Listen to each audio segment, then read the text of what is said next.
morning.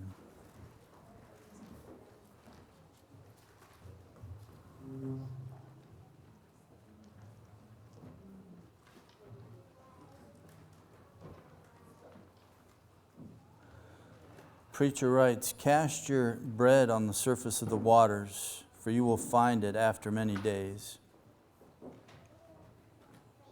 Divide your portion to 7 or even to 8, for you do not know what unfortunate or misfortune may occur on the earth. If the clouds are full, they pour forth rain upon the earth, and whether the tree falls toward the south or toward the north, whatever the tree falls, there it lies. He who watches the wind will not sow, and he who looks at the clouds will not reap. Just as you do not know the path of the wind and how bones are formed in the womb of a pregnant woman, so you do not know the activity of God who makes all things. Sow your seed in the morning, and do not be idle in the evening. For you do not know whether morning or evening sowing will succeed, or whether both of them alike will be good." We're coming to the end of Ecclesiastes, and this is where Solomon begins his wind-up. And I'm looking forward to it only because in many ways it's so different than other books. I was talking to Tristan on the way to church, and that when we go through letters in the New Testament, oftentimes there are these last sections that are just greetings, say hi to so-and-so, tying up loose ends, but really there isn't a whole lot of depth. But Solomon doesn't do that. He carries us all the way to the very end. And he gives us some powerful things to think about. He reminds us in chapter 11, verse 5, that God is the one who makes all things. Chapter 12, verse 1, He is our Creator. Chapter 12, verse 14, God will bring every act to judgment, everything which is hidden, whether it is good or evil. So He gives us some powerful things to think upon, but I want to go backwards a little bit, because one of the things that Solomon helped us to see was that life was truly not monotonous, that it's filled with changing situations that come from God. From one season to the next, God is in control of them. Each has its own time and each has its own purpose in our life. We may not always understand in that moment what God is doing, but we need to just acknowledge the fact that He is at work. He reminds us of this fact in verse 5. There are things that we just don't know. We may know things about the great plan of God and the big picture of things, but there's a lot of details that we really don't understand or know about what God is doing. We don't know all that He's doing behind the scenes of our life, but we know He's at work. Solomon helps us to understand the certainty of death. This is a thought that he keeps coming back to, and he's not going to leave it when he comes to the end of this book. And therefore, we're challenged to make the most of the opportunities that God gives us in life. Or as the Apostle Paul would put it twice in Ephesians and in Colossians, that we must redeem the time, buy up every moment of our life to do things that serve the kingdom of God. It's always an exhortation to me, because when I look at my weeks, sometimes I look back and I look at wasted time. Time that I wasted just frivolously doing things for myself rather than serving the kingdom of God or investing myself in the lives of others. All of life, He helps us to understand, is a stewardship from God, and one day He will call us into account, as He reflects on in chapter 12, verse 14. But this isn't something that's going to be left aside. When we come to the New Testament, we find the exact same truth, as Paul writes in 2 Corinthians 5:10. For we must all appear before the judgment seat of Christ, so that each of us may receive what is due us for the things that we have done while in the body, whether good or bad. We all will give an accounting. As a dear friend of mine would say, we are all going to have an exit interview. We will all stand before God and account for the things that we do in this life. This isn't an issue of whether or not you're going to get into heaven or hell for us as believers. We already know the outcome of that. But we still must answer for what we do or don't do, the sins of commission and the sins of omission. and whether or not the things that we did are worth anything, whether they are gold or silver or straw, all of these things will be meted out for us before God. But Solomon has helped us to see, hopefully for all of us, that life can be enjoyed to the glory of God. I was thinking about just things that I've enjoyed in life. I was thinking back as I was pondering on this truth, simple things that we partake of, that sometimes we fail to acknowledge God's hand in that, or just to delight in it, and sometimes we need to go back and reflect on these things. So I remember we were sitting in Russia, and so my wife brought this box cake with us when we moved there. She just simple things that she packed up and brought with us. It's something that you could carry, right? And it's interesting, so we had this party with all these other missionaries and some of the friends from the church nearby, and so she decided to bake this cake. Now, I'm a chocoholic, and I thank my mom for that. It's her influence in my life. I don't like anything vanilla. You can keep it unless you put chocolate syrup on it. I'm not going to eat it. But she made this vanilla cake, but it had like this confetti in it, right? And I'm looking at this thing thinking, all right, whatever, you know, it's what we got. So she makes this cake and everyone gets a piece. And all I can hear in the room, it's full of people, and they're all, and no one's talking, but they're just oohing and ahhing over this thing. And I'm like, what's wrong with these people, right? And then I take a bite. And I'm like, man, where's this been all my life? And I realized the things that we were deprived of when we moved there. They had bakeries, but man, let me just tell you, it was like eating cardboard. Everything looked good behind the glass, but when you ate it, it was terrible. And all of a sudden now we have this moist cake, vanilla, with sprinkles in it, and it was so good. God gives us these moments in life, right? In the midst of hardship, moments where we just stop, and we can enjoy those moments. I had a brother who used to walk around with a frown all the time, and I'm like, what's the matter? And he really wanted everyone to know that he was serious about his walk with life, and I said, but God has also given us life to enjoy. It's a gift. And when you wear a frown, when He's giving you something to delight in, and you wear a frown, you're not acknowledging the giver of that gift. He is a good God, and He wants us to enjoy this life. So if I could, these are the thoughts that we are going to encounter, and we're only going to hang on this first one. Life, it's an adventure, so live by faith. That is the first thing that Solomon is going to deal with in chapter 11. Life is a gift, so we must enjoy it. Life is a school, right? The school of hard knocks. I went to the university, but I learned a lot in life. And those schools were totally different. And life is a stewardship. And therefore we must fear God. And this is where He's going to take us at the end in the conclusion, verses 13 and 14. But go with me, and this is the overall thought for this section, chapter 11, verse 1 through 12:14. It is live life and glorify God. In all the aspects of our life and all the things that we go through, we must live this life. Live it. I mean, and this is what He's going to call us to do, to live life. Don't waste it. Get out there and do something. Serve. Allow yourself to be stretched and expanded for the sake of the work of God upon this earth. Allow yourself to be used by Him. So often we limit ourselves and we limit our abilities and our resources and all of these things, and we try to hang on to this. We become, as I say, we become reservoirs rather than conduits. We take all these blessings from God and we hang on to them for ourselves, that somehow we might enjoy them later at some other point in our life, which we don't even know is going to come. We store up for years down the line, but we don't even know how many years we have left.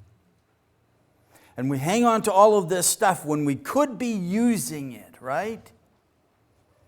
I'm really going to serve God when I retire. But right now I just got to do the job. So Solomon is going to help us to understand that life is an adventure and therefore it must be lived by faith. And this interesting section stands out from all the others because there is this sustained encouragement that we must act, that we must do things. There's a series of commands that run all the way through here. And so we're going to talk about how we need to live in all these various ways. And it climaxes in chapter 12, verses 1 through 7, which is one long sentence. And then we have these series of befores in chapter 12, verses 1, 2, and 6, where we're reminded about the fact of death and the need that we need to live life without dragging our heels. Now, we know that our life is not to be characterized by rash decisions. We need to think through things and so on. But we also are not to be given to procrastination. We are not to think upon things so much so that we become immobile, that we become stasis, that we become fixed, and we don't do anything. And sometimes we do this. We so overthink something that we don't even act. And sometimes we have waited so long that the moment has passed for us to serve God and His kingdom. So Solomon is going to help us to understand in our life that there are things that we need to think about, and one of them is that we too need to live life. So I couldn't do this. I have to give a nod to William Wallace. This was a statement he made before the Battle of Stirling Bridge, although in the movie it's placed elsewhere, but this is where it really happened. He said this: "Every man dies, but not every man really lives." This is what Solomon is going to exhort us to. Do we really live our life? Do we have a balance in our life? Some people concentrate so much on trying to be productive and achieving something that they seem not to enjoy life at all. But others, they seem to enjoy life so much so that they're not thinking about producing anything for the kingdom of God or availing themselves to do so. We understand that life by God is His design, is it is to be productive and also that it is to be enjoyable. So Solomon is going to take us on this journey. He begins with a life of faith, verses 1 through 6 of chapter 11. And everything could be summarized in this section by this word faith. Live by faith, not by sight. It's such a profound thing. It seems so basic for us as believers, right? How many times have we heard this saying? But how often do we live like this? We're always looking for the empirical evidence of things. Show me that you're going to before I act, right? Show me how you have everything in control and show me how you're going to work all of this out before I move. Then what happens to trust? What happens to faith? What happens to relying upon God? When we see everything before us, then we don't need to walk in God's trust. We don't need to rely upon Him. We don't need to have faith, right? Because we see everything before us. But everything in life we know doesn't work that way. So Solomon is going to help us to see as he takes us through this section, verse 3, that it takes faith to live where you land. Live where you're at in life. So often we find ourselves waiting for something better to come. Then I'll really be productive. I remember a group of us, we were all heading out on the mission field. Some were going to France, some to Russia, some to other places. And so we met with the pastor, my father, and the elders of the church. And so we're having this discussion, and there was another brother who was joining the meeting, and he had thoughts of going out of the mission field. He wanted to go to the Czech Republic. So the elders asked him, so what do you do? Like when you go on the mission field, what are your thoughts about what you're going to do? And he said, I'm going to go and make disciples, right? This is what we're supposed to do. And so one of the leaders asked him, he says, do you do that now? Well, no, I'm working and I'm really busy and I'm putting in a lot of hours. I have school loans that I have to pay off and all of this stuff. So no, I'm not doing it now. So the elder asked him, if you're not doing it now, what makes you think you're going to do it then?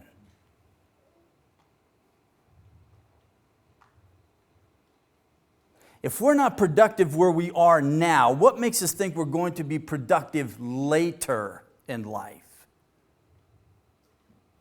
And if we're waiting for everything to be perfect, not going to happen. Verse 4, he who watches the wind will not sow, and he who looks to the clouds will not reap. You keep looking for that perfect moment. Guess what? We live in an imperfect world. It's not coming. It's not coming. It's going to take faith for us to live without hesitation. It's going to take faith for us to live submissively. And it's going to take faith for us to live diligently in life. So live by faith is the first exhortation that we have. And there are two images that Solomon is going to use here. One of commerce, shipping of goods, and the other one is farming, sowing, and reaping. The first one comes in verses 1 and 2. Cast your bread upon the surface of the waters, for you will find it after many days. Divide the portion to 7 or even to 8, for you do not know what misfortune may occur on the earth. Spread out your investments, right? Now what's interesting about the imagery here, we'll talk about this in a moment, that the way that Solomon refers to these things and the terminology he uses, he is helping us to understand that it shouldn't just be limited to this, that it is a general principle that we can apply to life overall. So it's not just about commerce, but this is sort of where he begins us so that we sort of get ourselves in a frame of mind here. So we understand a merchant sending out ships in verses 1 and 2 and a farmer who is sowing seed. There's two things they have in common. They must exercise faith because they don't control all the circumstances of their life. This is hard for us to understand when we work any other jobs other than this. It's a friend of mine in Alabama. He's growing trees. He's got 5 different types he's trying to raise up. And then he has hay, but he's doing these trees. And so we're there and he's praying for rain. Otherwise, he's going to have a huge water bill because he's going to have to water it using the water from his house, from his well. And he doesn't want to have to do that. And so who does he look to for the sending of rain? He must look to God. The farmer, he plants the seed. He depends on God for it to grow. He looks to God for the harvest. We go to the grocery store. We have everything from all over the world. We don't have to depend on God. I can have fruit out of season. You see what I mean?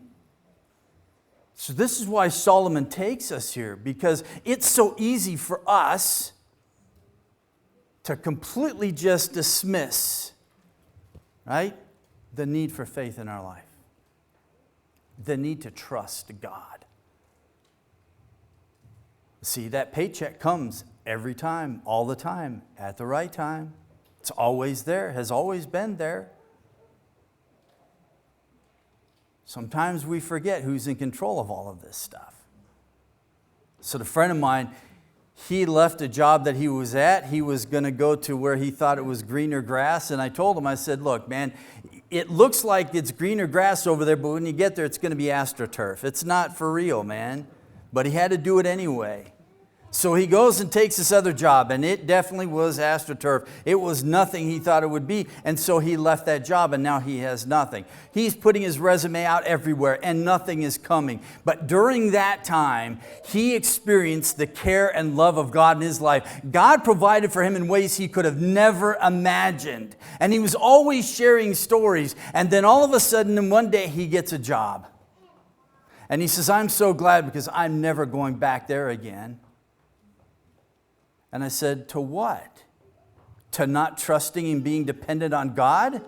If that's what this job is going to do to you, be ready. He's going to take it away from you again. Because obviously you haven't learned your lesson. We must walk by faith, not by sight. Merchants, they risk a lot. There's the reef, there's storms, right? There's pirates, they can lose their cargo. This is why the instruction comes in verse 2 to divide up your portion and send it out to multiple places because you never know what's going to happen. Farmers, they run risk. Bad weather, drought, too much rain, blight, locust, insect infestation, they lose their crop. This is the thought in verse 3. It can go either way. It can be clouds that are full of blessing, or it can be clouds of torrential downpour that's going to ruin everything. Solomon leaves it a little bit vague for us, because he wants us to grasp the general principle. But the merchant and the farmer, if they waited for ideal circumstances, they'd never get anything done. They'd be waiting.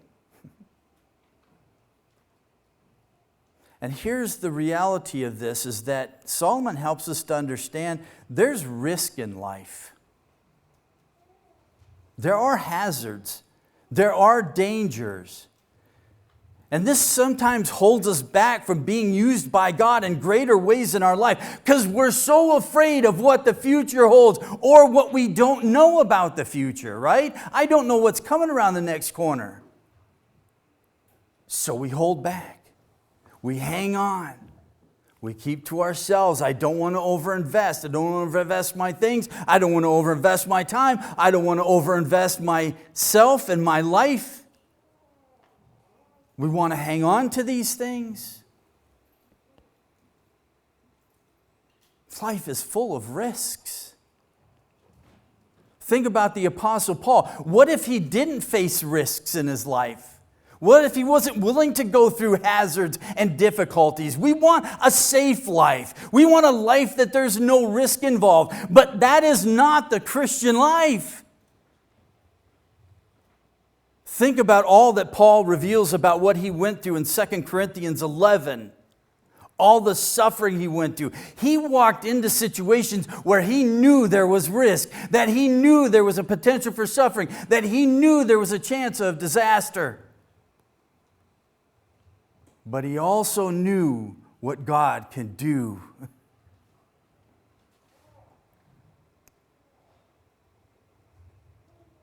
We keep trying to hang on and to remove as much risk from life as possible. So maybe we don't speak out about the Lord at work because we're afraid we're going to lose our job. Maybe we don't say something to our neighbor because I don't plan on moving anytime soon and I don't want to offend him. I don't want to say something to so-and-so. I don't want to do this or I don't want to do that, right? For fear of what might come. We're afraid of the risk. We do this with the gospel. The gospel is offensive. Why? Because we're sinners in need of a Savior. But there's risk involved by telling people that. There's risk involved to tell them that Jesus says, I am the way, the truth, the life. No one comes to the Father but by me. People can live with the first part of that verse, but not the last part of that verse. There's no way they're going to put that last part on a t-shirt. It's too exclusive. Right? That's discrimination. That's bigotry. You can't do that. There's risk involved. So the counsel comes from Solomon. Then quickly with me, he says, cast your bread upon the waters, or possibly send your grain upon the waters. Solomon was involved in various different types of trade and so on. And so he could easily be drawing from this as an example of his own life. And he would send these ships out all over the world. And oftentimes he would wait months, even years, for their return to see what would happen. What would that require? That would require faith and patience. I must trust God. So Solomon says, but there's something that we can do. He says, you know what? We can also then spread your wealth about. Don't put everything into one venture. How often do we do this in life? The old saying, right? Don't put all your eggs in one basket. But we do this. But I thought about this. This is kind of presumptuous, isn't it? That you think that this one thing is going to pay off. Maybe you think you're so smart, you figured everything out, that this thing is going to pay off. Like I think it's going to pay off. I've done all the work. I have sought everything out. I have factored everything in. I know all the eventualities. I know how this is going to come about. And so therefore I'm going to put everything into this one thing. And then what happens when it fails?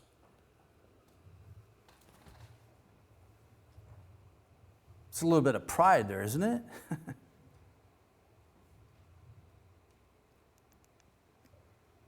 Maybe you send a cargo ship, 7, maybe 8 of them. Some of them are bound to return with an investment. Sometimes I do this in ministry. Well, I've got 1, 2. I'm pouring my life into them. But maybe there's more. Maybe others need my time. Maybe others need my giftedness. Solomon says in the second part of verse 2, he says, for you do not know what misfortunes might come. And one of the thoughts that he's going to keep coming back to in this section is, do not allow yourself to be paralyzed by the ignorance of future. There's a lot we don't know. Can't tell you how many times I've taken steps in my life and I had no idea what was around the next turn. You know this, right? We've all been there. Sitting in a hotel room in Moscow, and I'm looking out over Izmailova Square with these rundown signs from the Olympics back in the day, and I'm watching this snow coming down. Here I am in Siberia, and I'm heading towards Siberia, and I'm sitting there looking at this window, and I'm saying to God, what in the world did I do? I went there for 7 days, came home, told my wife we're going to Russia. 7 days. What do I know about the place? What do I know about what we're going to face when we get there? What do I know about what I'm taking my wife into? I just got married. I'm taking her out of the country. I'm planning on living here for the rest of my life. What was I thinking?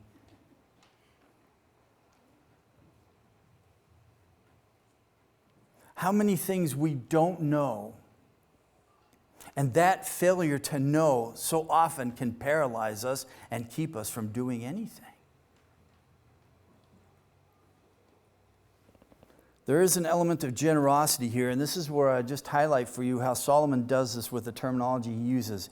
Verse 2, the first word is translated, divide your portion. It's literally give, not tan. And he literally says this, give a serving, and this is the key that runs through here.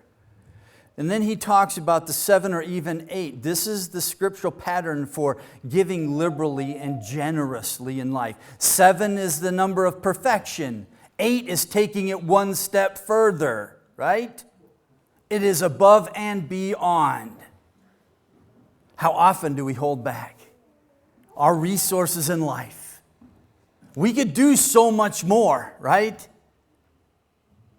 We could live life. Do things that are worthwhile for the kingdom of God, and yet we hold back. So what's the lesson then? Broad perspective. Bread can equal anything of value to others. That which provides sustenance. Maybe if it's even the issue of edification in one's life. Your giftedness, your talents, all of these things. And so the statement goes, invest your resources for the widest possible blessing. And here are some thoughts for you to ponder on. Instead of protecting, how about releasing yourself? Instead of waiting for a better day to do ministry and to serve and to build into the life of someone else, how about just do it now? Stop protecting yourself. Release yourself. Put no restrictions on what God can do in and through you. We do this, right? This is not my thing. It's not who I am. A friend of mine came to me when I told him we were heading to Russia, and he says, man, you sure this is you? No, I'm not. No aspirations to be a teacher whatsoever, let alone in that kind of setting. But I told him, I said, I have to be willing to be used by God in every way that He wants to use me. And I cannot limit Him and what He can do by my fears. So release yourself. Instead of hoarding, give and invest. Or in place of drifting, how about pursue something? Sometimes we're just waiting around for something to happen. There's plenty of things to do around you. You don't need programs in a church to serve and do ministry. There's plenty of needs. Just step up and minister to those in need. You don't need a program for that. As an alternative to doubting, trust. Put yourself in situations in which you need to trust God, depend on God. There's so much in our life where we don't need to. We can walk independently, but we're really not independent, right? We know this. In Him we live, move, and have our being. My heart doesn't beat without Him. Yes, I may take warfarin, but I know who really keeps me alive. Don't hold back because of the unknown. Oftentimes we talk about the fact we want to be good stewards, and oftentimes I find that that's just a disguise to hide behind with our fears. We're afraid of the unknown, and therefore we're afraid to step out and just trust God. Put our faith in Him. Give much, give to many. Don't hold back. Or as well said, wisely allocate your resources across different ventures. Are you limiting what God can do through you in one area in your life? Is there some area where you're telling God, right, no, I can go anywhere else but here? How about verse 3, live where you land? This isn't just talking about geographical issues. Despite our ignorance of the future, which he talks about at the end of verse 2, right? We do not know which misfortune may occur upon the earth. He moves into verse 3. We may not know, right? We may be ignorant of the future, but now is the time to act. Doesn't matter if we know everything. We might look around us and see that there's this ominous outlook, right? These thick clouds, they're going to pour forth rain. A storm is coming. There's unexpected events that are going to happen in life. The tree is going to fall, whether to the south, whether to the north. We don't know, but it falls and there it lies. These things happen in our life. They can hinder us from being enthusiastic about just living for God right where we are. Keep waiting to get excited, and when everything is perfect and in place, then we're never going to be excited about life. We're never going to be enthusiastic. We can't control events even though we can see them and anticipate them. We see, right? We walk out, I can do better than the weatherman. Pay me to tell you what the weather's going to be like, right? I wouldn't mind that paycheck. Stick your head out the window. But for all of that, right, we still don't know what the day's going to bring. We sit there and we can see and anticipate and know, but we really don't know. We deceive ourselves into thinking that we control things. It's interesting. The more that we gain an understanding of how things are operating in the world, the more we set God aside and say we don't need Him. We have natural explanations for how things happen now, right?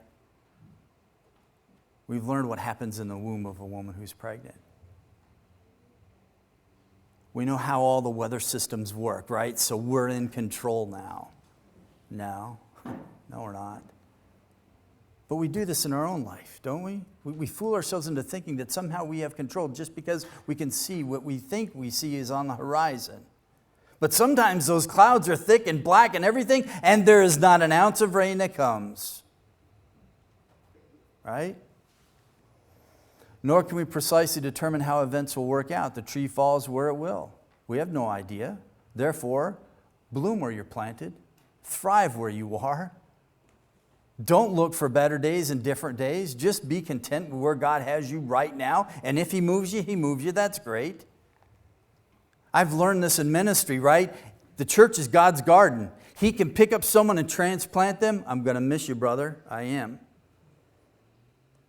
He can take you and transplant you wherever He wants to do that. It's His garden, right? It's His garden. But until He does, thrive where you are. You'll find yourself serving wherever you go. So live without hesitation in verse 4. He who watches the wind will not sow, and he who looks at the clouds will not reap. The merchant, the farmer, they wait for circumstances to be ideal, then they'll never get anything done. There is this contention between hesitation and diligence, right? The wind is never right for the sower. The clouds are never right for the reapers. There's this caution here that Solomon gives us about being hyper-conscientious. Overthink everything. Don't wait for conditions that will never exist. We keep waiting for the perfect to happen, but the perfect is never going to happen. And after all that is said and done, there's usually more said than done. We spend more talking about how we're going to live life than actually living the life that we have. I took it to heart after my accident because I asked the doctor when they finally pulled all the tubes out of me and I could eat and drink and stuff on my own. And I asked the doctor, so what can I have? And he says, Steve, you're alive. You can have anything you want. Coke, doesn't matter. Just enjoy being alive. But I took that with deeper meaning for myself, spiritually speaking. You're alive. Therefore, there's things to be done. Right? To live as Christ, to die as gain. Until I go, There's living to be done for Christ. There's ministry to be done. There's fruit to be produced. There's never retirement as a Christian. We know this. And yet sometimes we do more talking than doing. If you're looking for an excuse for not doing anything, right, it's easy to find one. Proverbs, right? There's a lion at the end of my bed. How many times does that keep you from getting out of bed, right? This is why I think the Lord has me suffer certain things. I can't stay that comfortable that long. There's a lion in the square. I can't go out the door. There's always something. We can find reasons for not doing, right? We can excuse ourselves in so many ways. And this isn't against careful observation about our surrounding conditions, but it's about waiting for perfect conditions that are never going to come, and then we find ourselves inactive. If you're looking for a perfect church, you're never going to join one because you're never going to find one. I said this to a brother, and he was sort of shocked, and he says, "What, you don't think your church is perfect?" No, because we're all here. If we were perfect, we'd be in glory with God, because that's the only place where true perfection is. If you're looking for a permanent, perfect ministry, then you'll never serve in one, ever, because you're never going to find one. If you're waiting for a perfect ministry to come around before you get behind it and support it, good luck. You're never going to find one. There's always going to be flaws somewhere because we're involved. Amen? If you're waiting until you have enough money to live on, you'll never give because you'll never have enough. Always be just one more dollar, as Rockefeller said. If we're waiting for a certain amount to be in the bank before you have children, you're never going to have kids. See? Over and over in our life, we face this, right? So the exhortation comes in verse 5, live submissively. Just as you do not know the path of the wind, or how the bones are formed in the womb of a pregnant woman, you do not know the activity of God who makes all things. So I found this statement and I thought it was really interesting. Don't try to unscrew the inscrutable. We saw this in chapter 1. We saw this again in chapter 7. There are things that are bent that we can't straighten. There are things that are twisted that we will never untwist. It's God at work. We can't undo that. And they go on to say, because it leads us to being overly cautious and paralyzed. You don't have to have everything figured out. Just trust God to work. So many things that we wouldn't do in life, right? So many ways we hold back. We may know the general plan of God, but beyond that knowledge, we don't know the details of what God is doing in everyday life. There's God working in the hearts of people around you, and you don't even know what He's doing. I don't know what He's doing. And we'll never be a part of that if we don't step out and just get involved. Don't ever try to outguess God and His works. You'll never guess what God is doing. Never. Places where I thought there's no way that God is at work here. I have found that over my lifetime, those that He has graciously used me to lead to Christ, those who were the most antithetical and in such opposition, high-handed, raised the fist, I hate God and I don't want to surrender my life to Him, I found, right, that God was so at work in their life. Those who were in greatest opposition to the truth, I found that God was working there. Did everyone surrender their life to God? No. But quite a them have. It is enough to know the broad spectrum of His plan. It takes faith to minister and leave the results to God. We don't control the outcome on anything. We think we do. We just need to be faithful in doing what we're supposed to do. Right? I know what I have to do every morning when I get up. Evangelize, edify. That's it. It's that simple and that complex. That's it. I leave the outcome to God. I planted, Apollos watered, but God caused the growth. So the one who planted and the one who watered are nothing, only God who causes the growth. Right? The outcome isn't mine. Isn't that releasing when you witness to somebody? The outcome is not up to you. Doesn't matter how perfect you are. Whew. Take that into parenting, right? He wants us to abide in Him, not to be comfortable, risk-free life, but to bear fruit and to have a productive life. So live diligently then. Literally, he says in verse 6, withhold not your hand. Be diligent morning until evening, and let the results, the success, the failure rest in the hand of God. Do your best. I know this sounds cheesy. Do your best, and let God take care of the rest. But it's true, right? I'm sure it's on a plaque somewhere. This final thought is this, and Solomon ends us with this in verse 6. Sow seed in the morning and in the evening, all day long, every day, through all the seasons of life, as a teenager, as a retired grandparent. When you feel like it and when you don't feel like it, sow that seed. When it's easy and when it's not easy, when there's risk involved, there's dangers, right? There's hazards. Sow that seed anyway, because you have no idea what God is going to do with that, right? Just sow the seed. Solomon's exhortation to us, live life. Live life, glorify God, and walk by faith, not by sight. Robert, would you close in prayer, brother?